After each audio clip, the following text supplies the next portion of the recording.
کو ویلکم کہا جو مہاجرین سے محبت کرنے والے تھے. قالوا لا، کیوں؟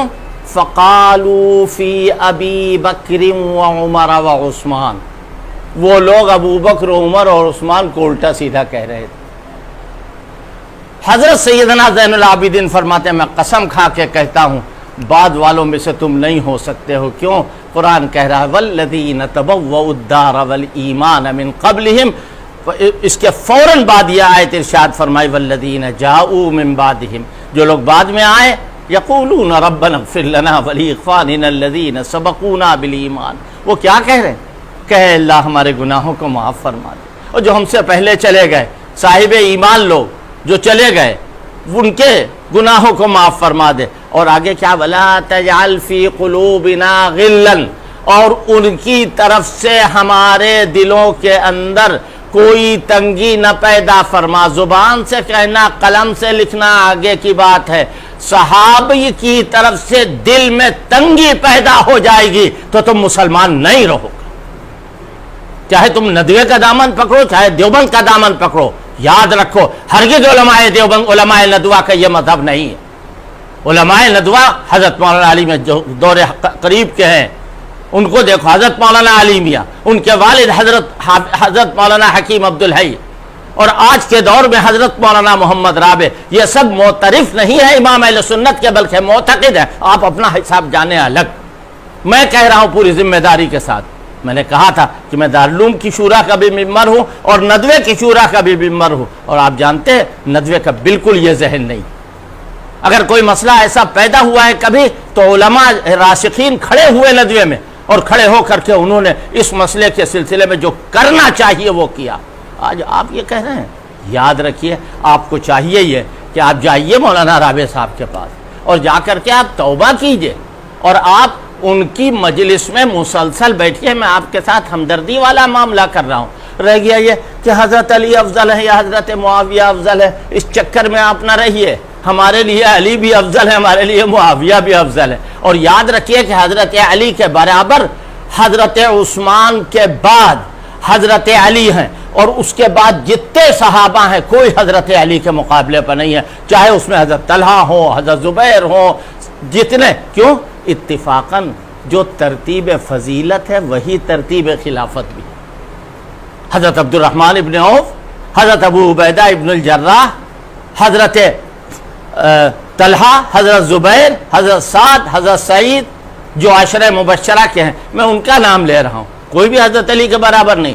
حضرت علی رضی اللہ تعالیٰ عنہ چوتھے خلیفہ، اور اسلام میں بھی چوتھا ان کا نمبر. اب آئے حضرت معاویہ. حضرت معاویہ کے سلسلے میں حضرت امام اہل سنت نے لکھا کہ صف نعال میں جگہ مل جائے. جی ہاں، آپ کے نزدیک بے عزتی کی بات ہے صف نعال، اس لیے کہ آپ کو تو کسی بزرگ کی صف نعال میں بیٹھنے کا موقع نہیں ملا ہے. کسی خادم اور کسی چاہنے والے سے کہو صف نعال کتنی اعلیٰ درجے کی جگہ ہے. حضرت علی رضی اللہ تعالیٰ عنہ سابقین اولین میں سے ہیں.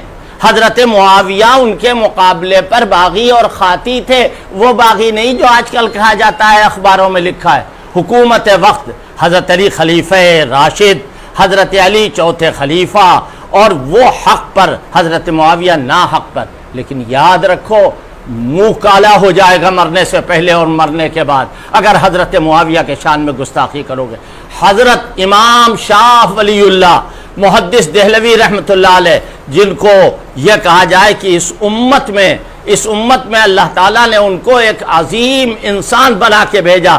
ساری دیوبندیت اور ساری ندویت اور سارے اہل حق جو ہے وہ حضرت امام شاہ ولی اللہ کا لوہا مانتے نہیں ہیں بلکہ ان کے ممنون کرم ہیں.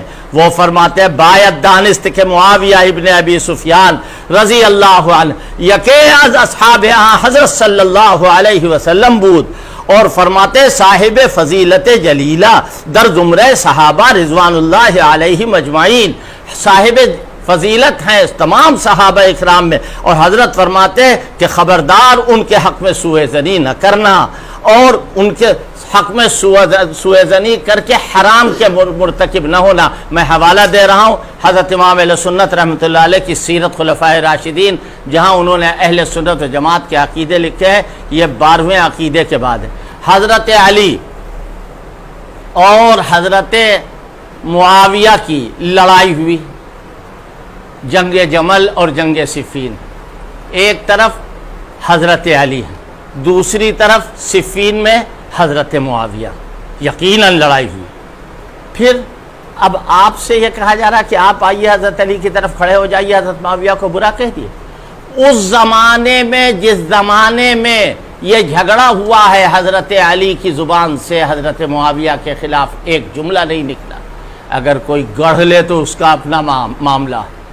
حضرت معاویہ نے بھی حضرت علی رضی اللہ تعالیٰ عنہ کو مانا ہے، ان کے فضل کو مانا ہے، ان کے شرف کو مانا۔ اور یہ خطائے اجتہادی ہے، اور خطائے اجتہادی پر ایک ثواب تو ملتا ہے، کب؟ جب غلطی ہو جائے، اور دو ثواب ملتے ہیں۔ اسی لیے ایک اصول وضع کیا گیا، المجتہد یخطئ و یصیب، کہ مجتہد سے خطا بھی ہوتی ہے، ثواب بھی، کہ من اصاب فلہ اجران، کہ اگر کوئی آدمی ٹھیک مجتہد فیصلہ کرے تو اس کو 2 اجر ملتے ہیں، ومن اخطأ، اور اگر خطا ہو جائے فلہ اجر واحد، تو اس کو ایک ہی اجر ملے گا۔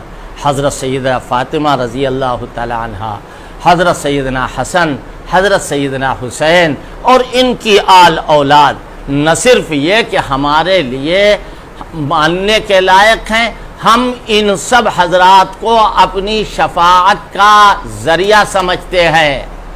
اگر ان کے طریقے پر چلیں گے، ان سے محبت کریں گے تو حضور ہمارے اوپر محبت کی نظر قیامت میں ڈالیں گے، اور اللہ سے ہمارے لیے سفارش کریں گے۔ یہ نہیں ہم تو سمجھتے، ارے ہم آپ کو بہت اونچا سمجھتے، اگر آپ راہ راست پر رہتے۔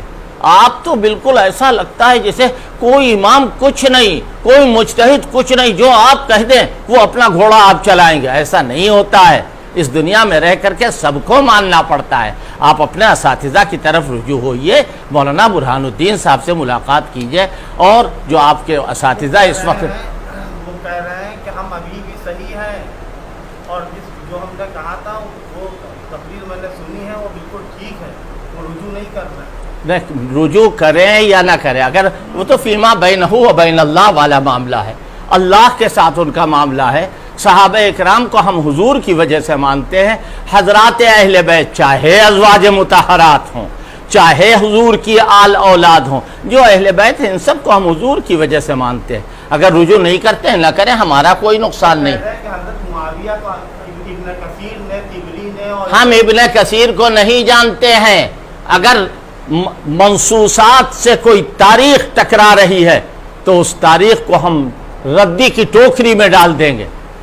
صحابی ہونا، حضور پاک صلی اللہ علیہ وسلم کی صحبت نصیب ہونا، چاہے وہ حضرت علی ہو چاہے حضرت معاویہ، اور تاریخی روایات شیعوں کی گڑھی ہوئی، کذابوں کی روایت کی ہوئی تاریخی روایات، آپ نے 1-2 واقعات سن لیجئے، بات لمبی ہو رہی ہے، مجھے بھی دوسرے کاموں میں لگنا ہے۔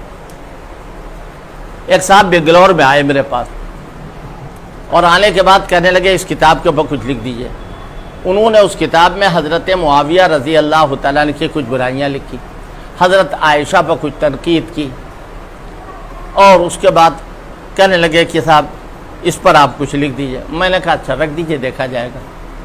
جب میں نے اس کتاب کو دیکھا تو حضرت معاویہ کی برائی، حضرت عائشہ کی برائی، شام ہو گئی، وہ آئے واپس لینے کے لیے، میں نے کہا وہ کتابیں رکھی اٹھا کے لے جائیے۔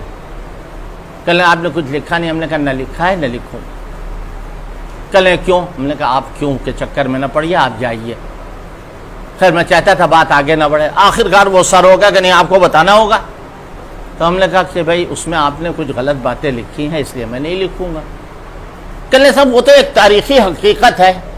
میں نے کہا اچھا، تاریخی حقیقت قرآن کے سامنے باوزن ہوگی اور قرآن اس کے سامنے بے وزن ہوگا؟ ہم نے اصحاب کرام کی عظمت کو قرآن مجید کے راستے سے جانا ہے، وہ قرآن کے ناقل ہیں، وہ حدیث کے ناقل ہیں۔ تمام محدثین کا اجماع ہے کہ کبھی بھی کسی بھی قیمت پر صحابہ پر کوئی جرح و تعدیل نہیں ہو، صحابہ کو جانچا پرکھایا نہیں جائے گا۔ جتنے راوی ہیں سب کی جانچ پڑتال ہوگی، لیکن صحابہ کی جانچ پڑتال نہیں ہوگی۔ پھر میں نے ان سے کہا کہ اچھا صاحب نہیں مان رہے ہیں وہ کسی طرح، میں نے کہا یہ بتائیے آپ کے والد کی شادی ہو گئی اب وہ غصانے لگے کہ بتائیے میرے والد کی شادی ہوئی یا نہیں ہوئی؟ کہنے ہاں شادی تو ہو گئی۔ تو ہم نے کہا یہ بتائیے آپ کی والدہ صاحبہ جس وقت دلہن بن کے آئی تھی وہ کس رنگ کے کپڑے پہنے میں تھی؟ کہنے آپ عجیب طرح کی باتیں کریں۔ ہم نے کہا کیوں؟ یہ تاریخی حقیقت نہیں ہے، اس کو لائیے زبان پر۔ آپ اماں ہونے کی وجہ سے نہیں لائیں گے نا، اور ام المومنین کو اگر اماں نہ کہو تو ایمان چلا جائے گا۔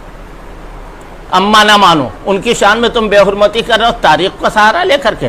جو لوگ تاریخ کا سہارا لیتے ہیں اور صحابہ اکرام کی شخصیت کو داغدار کرتے ہیں، وہ یاد رکھیں ان کو حدیث کا علم نہیں ہے، ان کو قرآن کا علم نہیں ہے۔ ان کو چاہیے کہ وہ اکابر کی صحبت میں بیٹھیں اور ان کی جوتیاں سیدھی کریں اور ان کی سخت سست سنیں، تب جا کے کام بنے گا۔ یہ نہیں ہے کہ شیروانی پہن لی اور 4 آدمی جو ہے وہ آگے چلے گئے، 4 آدمی پیچھے چلے گئے، ہم سب سے بڑے فرعون ہیں۔ یہ اس طرح کام نہیں چلنے والا۔ اس بھی اشکال ہے کہ یہاں جس طرح صحابہ کرام کا تذکرہ ہوتا ہے، اہل بیت کا تذکرہ نہیں ہوتا۔ ان کے وہ ٹھیکیدار ہیں اس کے۔ نبیت ان لیلا ارسلت بشفاعت، نبیت ان لیلا ارسلت بشفاعت الیہ فہل نفس لیلا شفیعها۔ اہل بیت کی ذات نہیں ہمارے اوپر محمد، وہ ان کے کہنے سے ہم اہل بیت کا تذکرہ کریں گے؟ وہ کون ہوتے ہیں اس معاملے میں بولنے والے؟ ان کا کیا دخل ہے اس سلسلے میں؟ ہم ان کی سفارش پر حضرت فاطمہ کو مانیں گے، ہم ان کی سفارش پر حضرت حسین کو مانیں گے۔ ہاں ہم حضرت معاویہ کی ہڈیوں پر حضرت حسین کے محبت کا محل نہیں تعمیر کریں گے، یاد رکھو۔ اور نہ حضرت حسین رضی اللہ تعالیٰ عنہ کو دبا کر کے ہمیں یزید سے کچھ لینا دینا نہیں۔ مگر آج یزید کے سلسلے میں جو کچا چٹھا آ رہا ہے، ہم ان کی خدمت میں انتہائی ادب کے ساتھ عرض کرتے ہیں کہ اے باد صبا ہی ہم اے باد صبا ای ہما آورد ہے تست۔ یہ سب آپ ہی کی برکت سے آ رہا۔ اگر آپ نے یہ مسئلہ نہ اٹھایا ہوتا تو لوگ گڑے ہوئے مردے نہ اکھاڑتے۔ اس لیے اگر ہم آپ سے کہیں تو گستاخی تو ضرور ہوگی۔ نہ تم صدمے ہمیں دیتے، نہ ہم فریاد یوں کرتے، نہ کھلتے راز سربستہ، نہ یہ رسوائیاں ہوتی۔ ہم آپ کے سے نہ مقابلہ چاہتے ہیں، نہ ہم آپ سے بحث چاہتے ہیں۔ ہم نے تو اس لیے یہ بات کہی کہ لوگ حضرت مولانا رابع صاحب کو برا بھلا کہہ رہے ہیں، حضرت مولانا سعید الرحمان صاحب کو برا بھلا کہہ رہے ہیں، حضرت مولانا علی میاں صاحب کو الٹا سیدھا کہہ رہے ہیں۔ ہم کہتے ہیں، ہم جانتے ہیں، ہمارا دل سے عقیدہ ہے کہ یہ مبارک لوگ جو ہیں وہ تمام خرافات سے دور ہیں، اور ندوہ ہرگز اس کی یہ پالیسی نہیں ہے۔ دیوبند اور ندوے کی لڑائی کا جو لوگ شاخسانہ پیدا کر رہے ہیں، وہ مخالفوں کی آواز کے ڈر سے یہ بات کہہ رہے ہیں کہ اس کا اختلاف ہوتا ہے۔ ہر مسلمان اس کے خلاف آپ نے بات کی ہے، ایمان کے خلاف آپ نے بات کی ہے، قرآن کے خلاف آپ نے بات کی، حدیث کے خلاف آپ نے بات کی۔